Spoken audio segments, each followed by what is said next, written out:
Enjoy. Mud bath.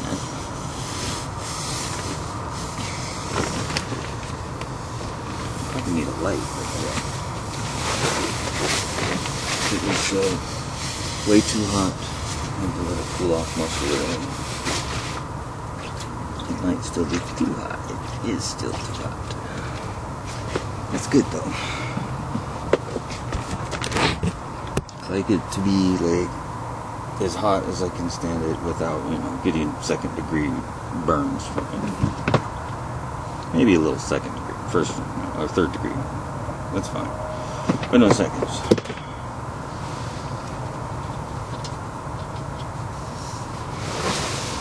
I'm overdue. It's been a few months. I didn't start getting better from the under the skin and Morgellons infection shit until I took my first mud bath. And then I realized, you know what, I'd actually felt better for the first time in like years. Hot, hot, hot. So hot I could barely get in it. It took me like an hour to get into it. And then it just sapped me totally. Like, I barely crawled out of it and slept for 14 hours or something. It's crazy. There's the element. It's a wall heater. But it works as a... Just don't need to go reaching in there while it's heating up, right?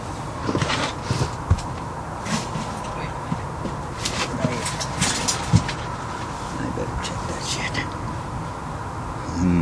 Half the time I don't have the mic turned on or something. But it's on. Okay, good. No worries. This is the fence here. Purchasing here. Okay.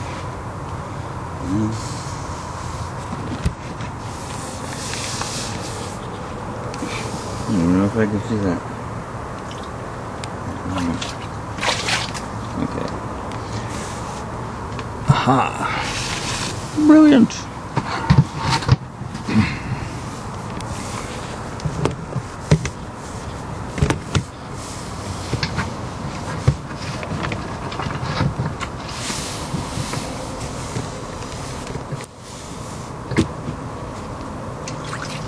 Water. Hot, hot, hot, hot. Oh, hey. Alright, I gotta put this side down. Whoa, down. Down. Down bar.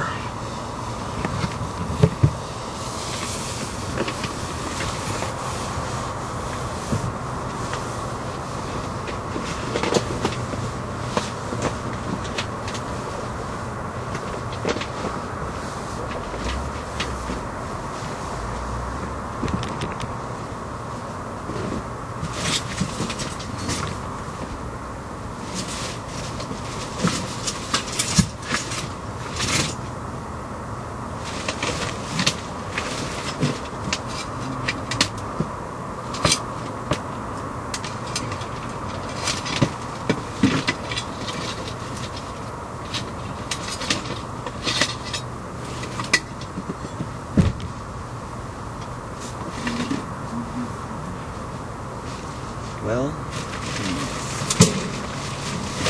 let's see what prepared I am.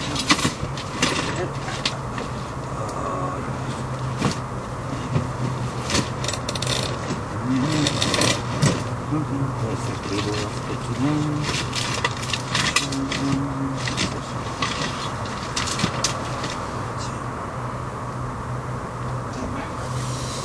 spark plug wire.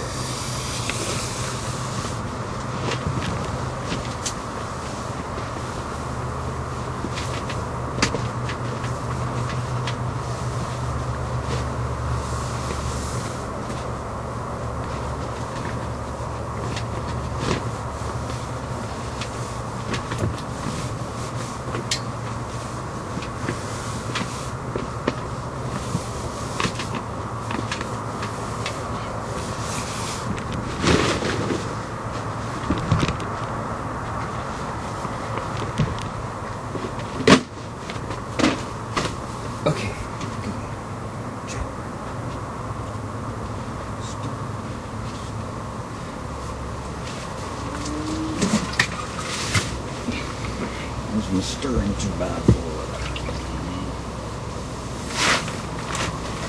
I wonder if I can.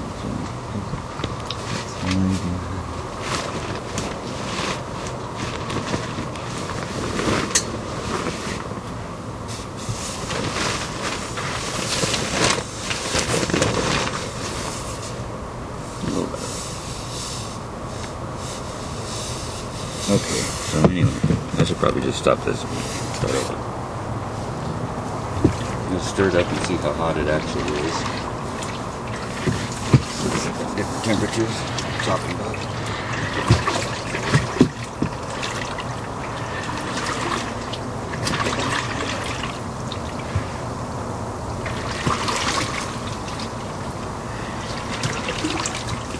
Air, water, earth, fire.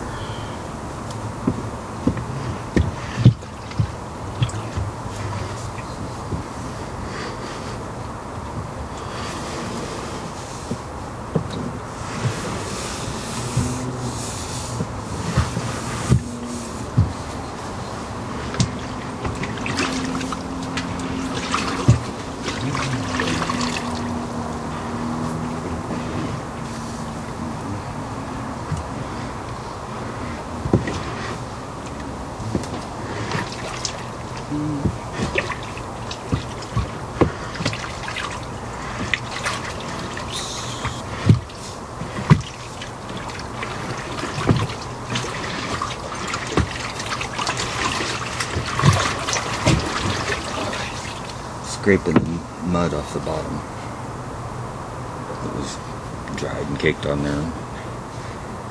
It's not dried anymore.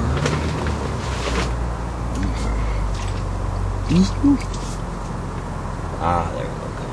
I got a cut on my hand. That's why it's perfect.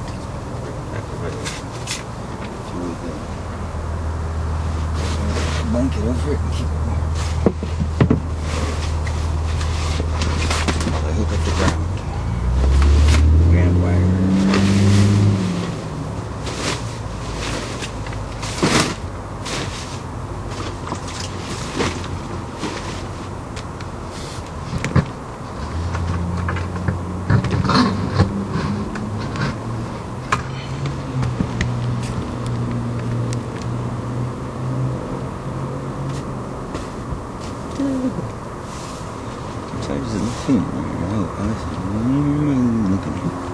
Okay.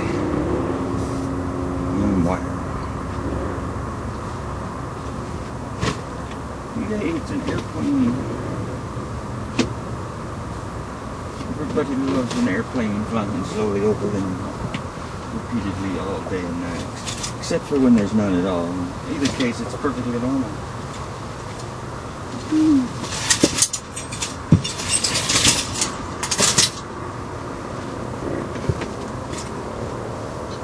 I've done some informal surveying of people, and the consensus seems to be that whether there's 100 airplanes an hour, jetliners and small planes going every direction over your homes and businesses all day and all night, or there's none at all for 2-3 days in a row, maybe longer, or virtually none flying over at all for some reason. Both of those are perfectly normal. We could never hope to understand the complexities of air traffic control. It's some sort of random generator that just happens all on its own. We could never hope to understand it. So there's no consistency to the air traffic over your town, my town at least. Nobody really pays attention to it, no matter what it is, to tell you the truth. But that's what I do because of the trails, of course, you know. And so I noticed a lot of other things regarding the air traffic over us besides the chemtrails. Just by looking closely, there's a whole other sets and groups of flights that go over, you know, not continuously, but on a regular basis. And you can pick them out if you're watching, and, you know, once you see them, you can pick them out more. The times and the altitude they're at, and their patterns and whatnot.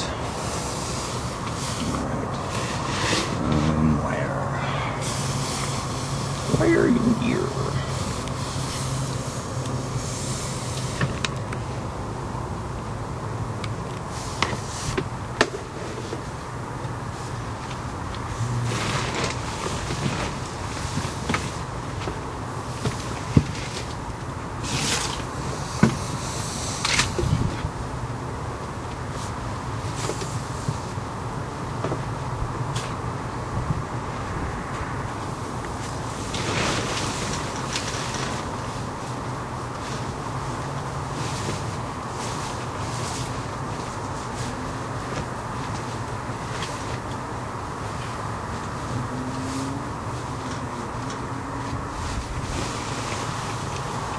get the ground wet.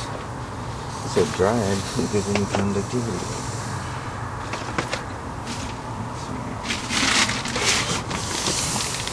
Bag of mud.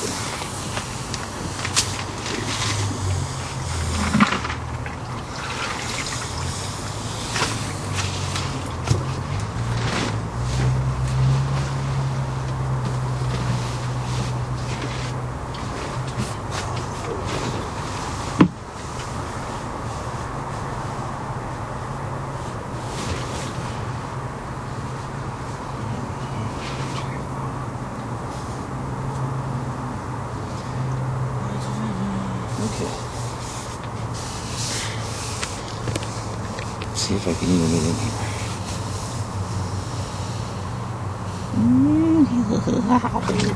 Swim.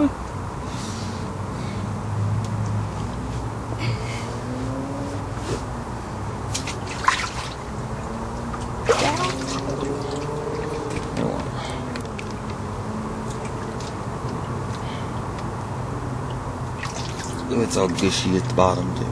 It's nice.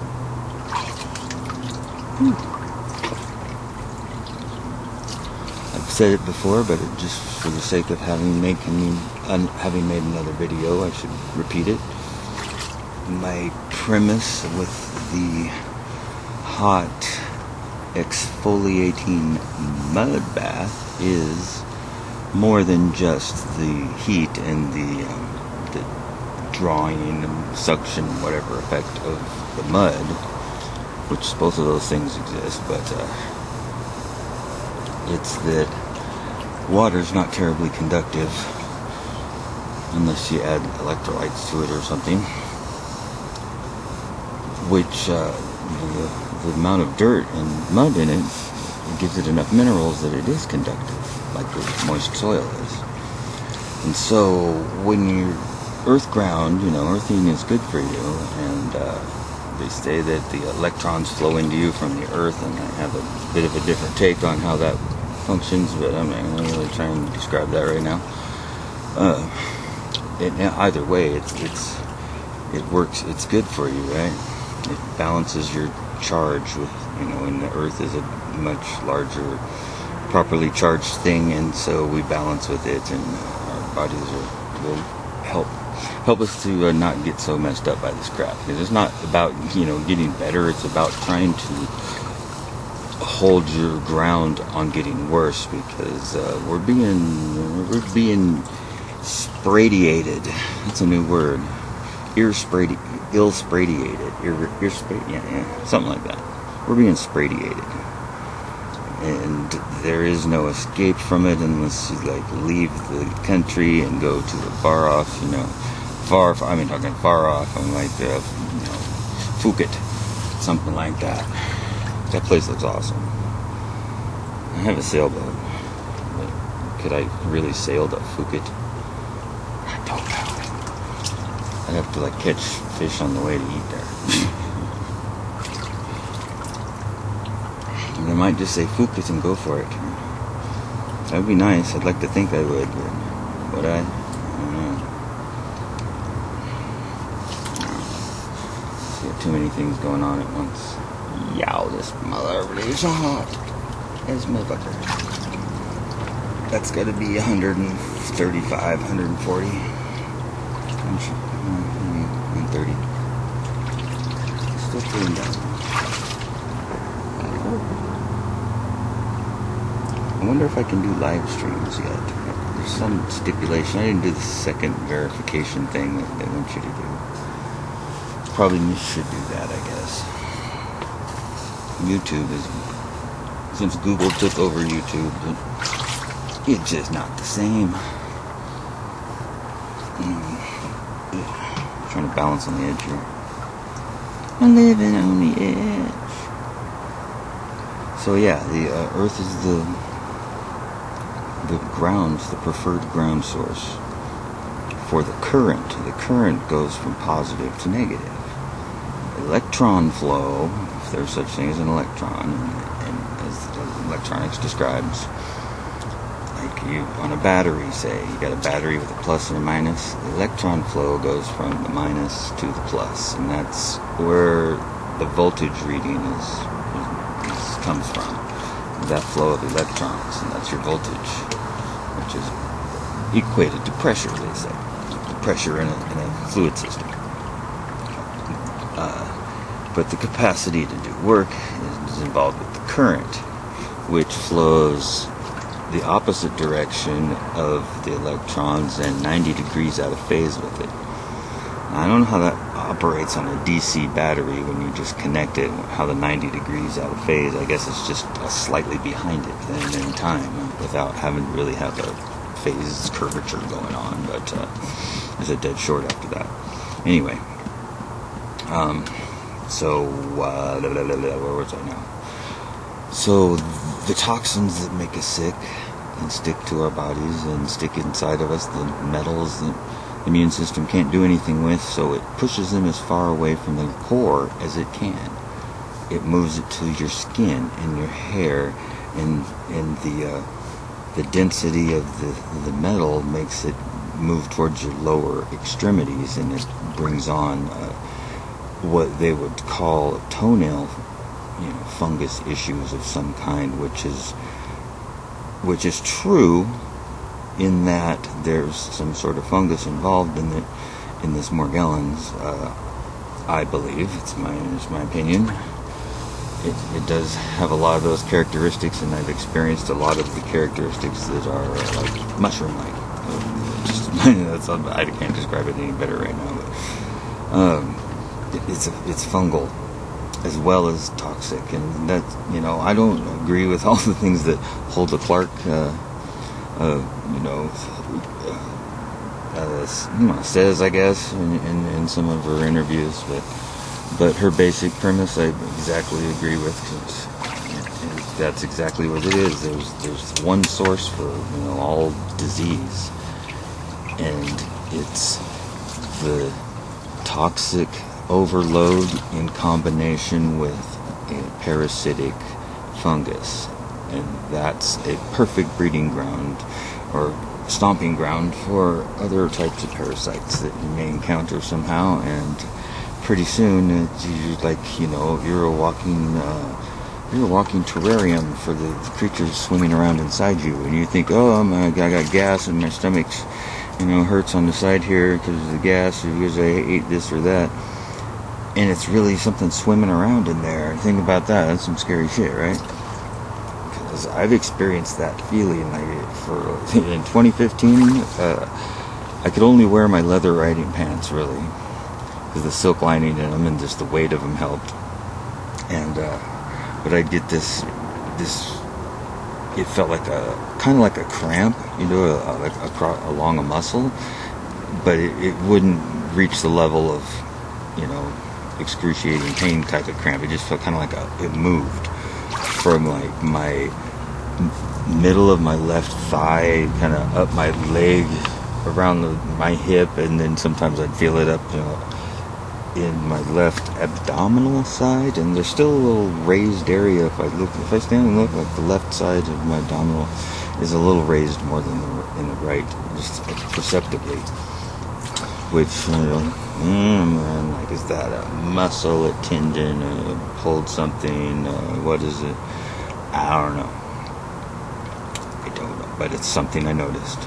Like the lines that were going up my, sides and made the graph across my chest on the Morgellons Madness video I made. It was like 30 seconds long. But that thing eventually crossed it all the way up my face. I could feel it when it went through my nostrils, the little scab wall or whatever, I was like, that was the front, the western front was right there, and that's where the battle happened, or that line was. It was like a little scab wall. I could feel it, and it went up my cheeks, across my face, across my eyes, and there's a little red dot right here, and there's I think you can even see it, yeah, right here. I mean, I've been burning it off in my head, and it's like shrinking down to this, and there's I have this lump over here on the right back occipital lobe, I believe that would be, area. maybe not the occipital, maybe a little higher than that. But and it's been there. I noticed it years and years ago, and it got quite large at times, and it's like my barometer of how healthy I am, I think. That's what I kind of use it right now. And whatever it is, I don't know what it is, it never fully heals, and I can't make it completely go away. It goes down to like minuscule, to where it doesn't even, it's not noticeable to see, and I can feel it a little bit, and it always feels a little tender right there, like it's just a sore that's always a little bit not healed, right on the upper right back of my skull.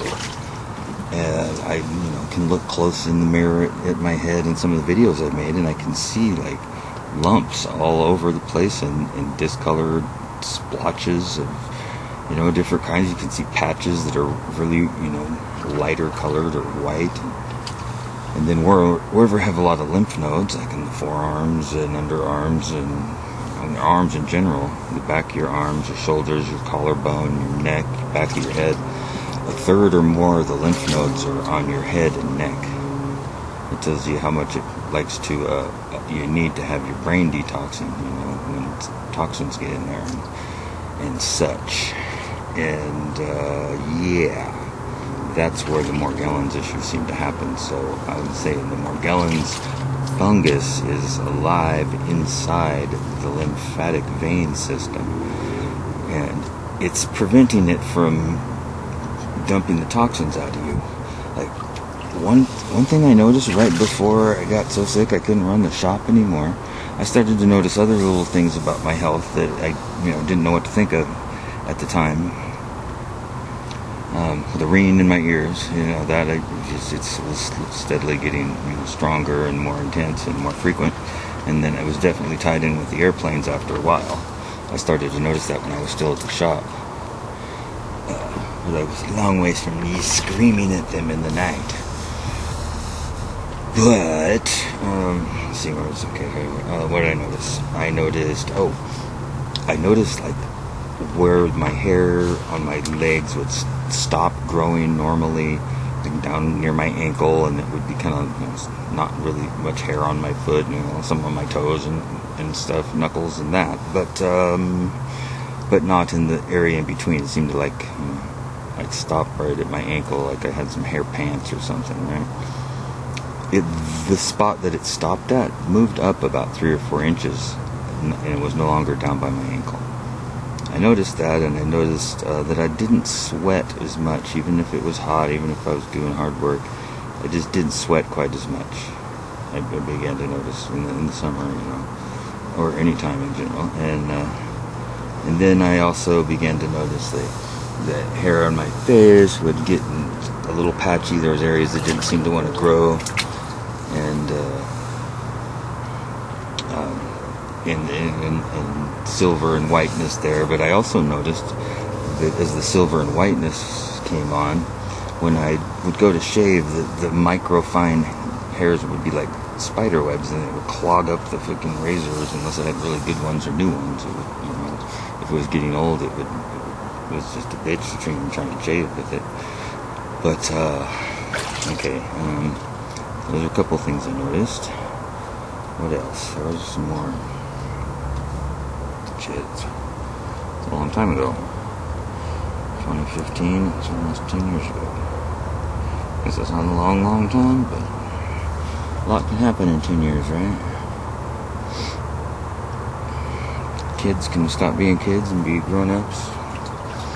It happens before you even realize it. You're like thinking about, okay, what am I going to have to do here to try and figure out how to, get my shit together and at least be a good example in some way for my kids, as best I can be, and then they're getting their own place somewhere, and so I'm like thinking, how the hell are you paying the rent? I mean, it's so ridiculously expensive. I'd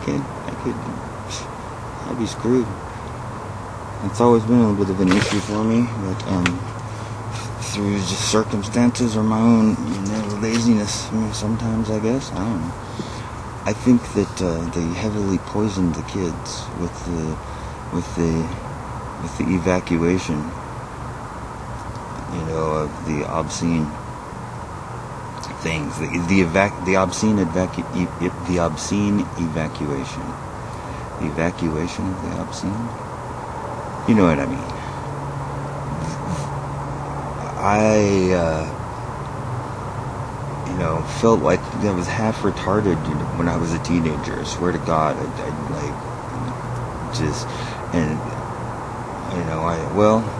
I did break my neck when I was 13, and I didn't go to the hospital. I didn't tell my mom about it. And it was a pretty bad crash I got into, an inner tube in Alaska, and it messed me up in ways that it took a long time to even realize, and I didn't talk about. And probably nobody believed me even if I told them then, because I looked all right and I could move. I wasn't paralyzed. But yeah, this thing is hot as a motherfucker. So the hair would stop growing as much. Most people aren't going to be upset about their body hair and stuff not growing as much as it used to. That's so I didn't think nothing of that. I did notice it not growing as far down on my ankle. That was different than just not as much as normal. And let's see, my nails. I started to notice my nails getting thin and weaker at the edge. But I've done mechanic work and without gloves for too long, and solvents and just grabbing things and digging through bolt bins and working on things kind of takes a toll on your nails on the edges. So I thought that was just from work. And the blackness on my hands too was just from grease. But then when I would try to get my hands clean, I would scrub them for 45 minutes and just have to with a scouring pad, and they would just barely look clean. They still seem to have this darkness to them. And after a while, I'm thinking, no, it can't just be grease and oil. Then one time I didn't work on anything for like 2 weeks when I was sick. I didn't work on nothing. And it was still there. It wouldn't go away. And I could go on and on about this. That goes into this next, where my skin was all ashy, kind of graphite looking all over, and I felt like I was going to fall over dead continuously, and my ears never stopped ringing. And that's when I was bleeding out of my eyebrows, and my ear lobe would just spontaneously start leaking this translucent yellow or reddish orange blood. Looked like watery blood that was the kind of orange colored, which I take to be infection. And that's when my lymph veins began to swell up. But I didn't know those were my lymph veins. For all I knew, they were my arteries and regular veins. And the pulsing at my wrists, that was one of the things I noticed. I quite certain remember that on the TV shows in the 50s and the 60s, when I'd go to the doctors often, the doctor would say, well, let me see your wrist, and they'd hold their wrist and then look at their watch and count the pulses that way, because you couldn't just look at the wrist and see it happening. Otherwise you would just put your watch next to the wrist and watch it pulse right next to it. It's because you're not supposed to see capillary action going on at your wrists. That's your lymphatic system, and something's triggering it to do that, because it just ramps up, and it affects your heart rate at that point. It's 120 pulses a minute. It begins to what do they call that phenomenon with waves? It's like synchronized, I guess. It begins to there's a different word for it though, but when one wave, one waveform is exposed to another's oscillation, they will begin to syncopate together. Anyway, that causes the regular heart rate to increase, which causes blood pressure to increase and your heart to get extra work, while breathing in aluminum, barium, strontium oxide particles bonded with oxygen, so that our lungs will say, hey, it's oxygen, let it on in, and go, here, you don't have to go through security, go right past the triple B, you can go straight upstairs to the big guy and check in. In fact, you don't even got to check in, just walk in like you own the place. Right? I'm thinking Osmosis Jones here, something along the line. Like the particles are in town and they show up by the trillions. each breath is 100,000. There you go. There's 100,000 more. There's 100,000 more. There's 100,000 more. All day and all night. Alright. I don't know. How long have I been rambling? 31 minutes. Holy friznap. This water is hot as fuck. I don't see a timer that tells me how much longer it will. I guess it will just go as long as there's memory. I don't think I have it on a terribly high setting, so I could get more time on it. Testing. 1, 2, 3. Alright, here we go. I can keep my leg in there now. The hose, that's right, I gotta get the hose. Because after you get into the water, you need cold water to rinse on you because the heat is overwhelming. It like heat stroke you, really. I've heat stroked myself in the mud tub several times. On purpose, a couple times. The first time wasn't really on purpose. I was so ill and so sick that I was about to fall over dead. And I knew that would at least stop the sensations and the whatever bug things and the feeling on the skin and the burning, and even where my ear was having its issues and all that shit. Once you're in that piping hot mud water, you can't really, that just kind of fades out, and then you deal with the heat, and then you relax, no matter, in spite of yourself, whether you want to or not.